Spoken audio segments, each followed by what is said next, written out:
Olá, amigos, sejam bem-vindos a mais um vídeo do meu canal. Eu sou o Lucas Knaip e vamos falar de tênis. A gente teve o jogo entre Carlos Alcaraz e Jannik Sinner e o título é do espanhol. Ele completa os títulos de giro de saibro na carreira dele. Já ganhou os 3 Masters 1000 do saibro pelo menos uma vez. Já ganhou Monte Carlo, já ganhou Madrid, já ganhou Roma, já ganhou Roland Garros, se juntando a um grupo seleto que tem Gustavo Kuerten, o nosso brasileiro está lá, o Guga, o Novak Djokovic, o Nadal, que é meio de praxe, né? Eles quase sempre estão na lista de todos os recordes, né? E antes que perguntem, o Federer não está na lista? Não, o Federer ganhou, apesar de ter ganhado 6 vezes em Madrid. O Federer nunca ganhou Roma e nunca ganhou Monte Carlo. Ganhou Roland Garros uma vez, se não me engano, 2009 ou 10. Foi um desses 2 anos que o Federer ganhou. Mas, falando aqui desse jogo, o que eu posso dizer é que não foi um grande jogo de tênis, a meu ver, muitos erros, né? O Sinner não jogou bem em quase nenhum momento do jogo, e o Alcaraz, quando começou a jogar melhor, passou a errar menos, passou aquela tensão no primeiro set ali, que os dois não estavam bem, e aí ele ficou mais calmo, ele jogou com mais consciência, variando mais, usando mais as curtas,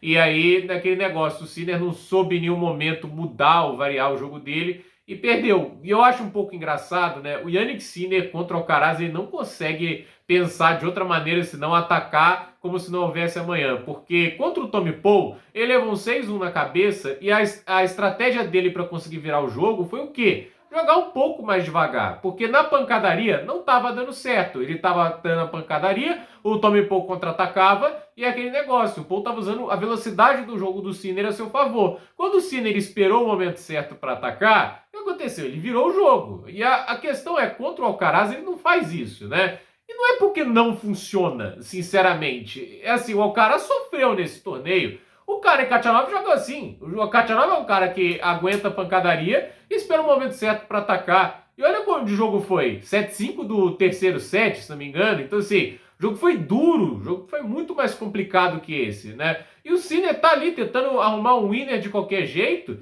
E no primeiro set, 5 winners e 22 erros não forçados. Assim, sinceramente, né? Enquanto o Sinner não mudar essa abordagem de jogo, ele não ganha do Alcaraz. Porque é impressionante, ele inverte a lógica contra o Alcaraz. O Alcaraz, na maior parte do tempo que ele está perdendo jogos, é quando ele está ficando errático demais, é quando ele não está conseguindo ganhar do adversário pelo volume dele, aí começa a ficar ansioso e meter a mão na bola demais. Então, assim, o Sinner, ele simplesmente olha os jogos do Alcaraz, talvez, né? Porque os tenistas têm isso, eles vão olhar o jogo do adversário, ficar estudando, e ele ignora. Eu vou para minha tática dele, é aquela tática dele de tentar fazer o mesmo que o cara faz, né? De tentar sufocar o cara pelo volume e pronto, né? Só que, tipo assim, você vai jogar o jogo do outro para ganhar, fica meio complicado. E são 4 vitórias seguidas para o Alcaraz.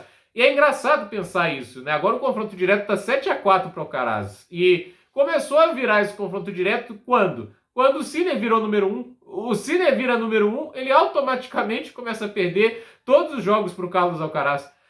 Na época que ele estava fora do top 10, né? Na época que ele estava lutando para entrar nesse pelotão, ele ganhava do Alcaraz. Assim, qual é a lógica disso, né? Que lá, tipo assim, quando ele era o franco atirador, sei lá, né? Acho que ele jogava um pouquinho diferente, né? E tentava mudar um pouco a lógica do jogo. Hoje, assim, parece que ele teme mais o Alcaraz hoje, tem mais medo de jogar contra o Alcaraz hoje do que antes. E sinceramente, assim, eu olhei para essa atuação aí do Sinner, achei uma atuação muito ruim. Eu achei a atuação do Sinner ruim. Eu vou aqui de novo repetir a minha opinião pessoal, ninguém é obrigado a concordar. É a minha opinião. Eu não vejo brilho nessa rivalidade. Eu acho que são 2 tenistas que estão jogando muito igual em termos de estratégia, e você tem um jogo que assim é muito erro. É muito erro. Eu não consigo achar esse jogo legal, tipo assim, não é um jogo que o tenista tá induzindo outro cara ao erro porque ele constrói bem um ponto. Os caras forçando bola onde não tem necessidade, muito erro bobo. O Sinner no final tava errando cada voleio ridículo, entende? Não é um jogo bem jogado, entende? Eu peço que vocês peguem os melhores momentos da final de 4 anos atrás entre o Djokovic e o Nadal e comparem. É outro mundo de tênis. E era o Nadal que não estava bem fisicamente, mas ainda assim, taticamente, tecnicamente, é um jogo muito mais interessante de se ver, né? Porque o tênis não deveria ser só essa pancadaria, entende, né? Tipo, esse show de ataques, assim, até alguém errar, até alguém conseguir um winner, entende? Eu acho meio assim... eu não consigo achar tão legal isso. Sinceramente, as pessoas eu entendo a necessidade, porque são, de fato, os 2 melhores tenistas da atualidade, são os favoritos aos grandes torneios, e não tem como negar isso. Isso aí é um fato, não tem como negar. Agora, isso não quer dizer que só por isso, por ser os dois melhores da atualidade, né, que a gente tem que colocar nesse jogo, tipo, hype ou assim, uma aura de uma rivalidade como foi a do Big Three. Sinceramente, é aquele negócio, né, quando você tá tentando fazer tipo assim, esse jogo, né, com dois tenistas que tem uma fórmula muito similar, nem sempre vai sair um jogo tão bacana. Por exemplo, é como colocar lá dois sacadores para jogar um contra o outro, coloca o PRK para jogar contra o Urkats, entende? Assim, não quer dizer que os tenistas são ruins, só quer dizer, mas quer dizer que o jogo pode não ser tão legal assim. Então, eu realmente olho para esse jogo e penso, poderia ser muito melhor, entende? Pela expectativa que as pessoas criam, pelo que as pessoas comentam, né? Pelo que eles tentam criar em termos de rivalidade, tudo isso, né? Esse jogo não entrega isso. Pra mim, assim, você colocar a lista dos melhores jogos de Grand Slam da temporada passada,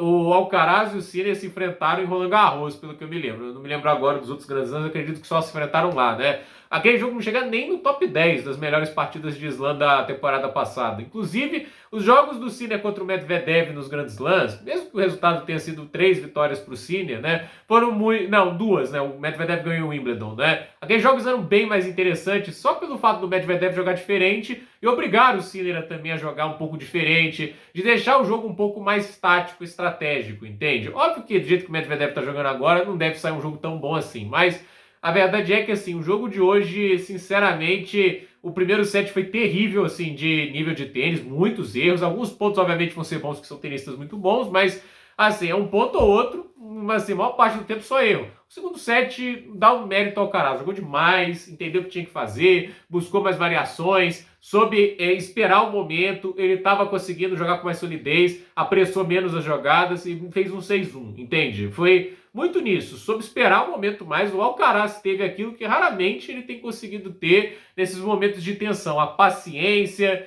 a sabedoria de saber o momento certo de atacar e do momento certo de ficar no ponto. E ali ele conseguiu vencer essa partida com um segundo set muito dominante.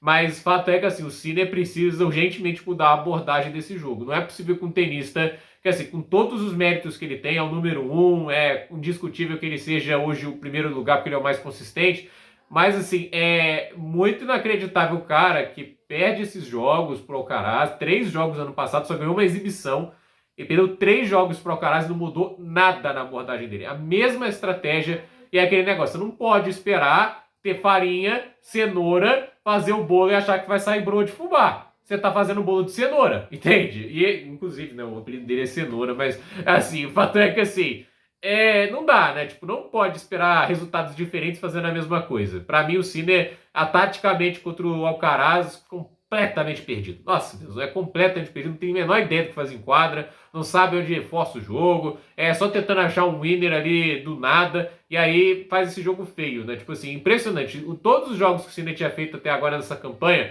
esse jogo do Sinner foi feio de ver, porque errou demais e parecia querer fugir do jogo, fugir do embate. Então, eu não consigo gostar. Teve até chances no primeiro set, 2 set points, e não aproveitou. Jogou mal os 2 set points também. Então, o Alcaraz com méritos vence. O Alcaraz foi o que, ao meu ver, principalmente no segundo set, soube entender melhor a partida, o que precisava fazer e consegue sair com a vitória. Então, gente, por esse vídeo é isso. Dúvida nos comentários, deixe seu like, se inscreva no canal, compartilhe esse vídeo e até o próximo vídeo.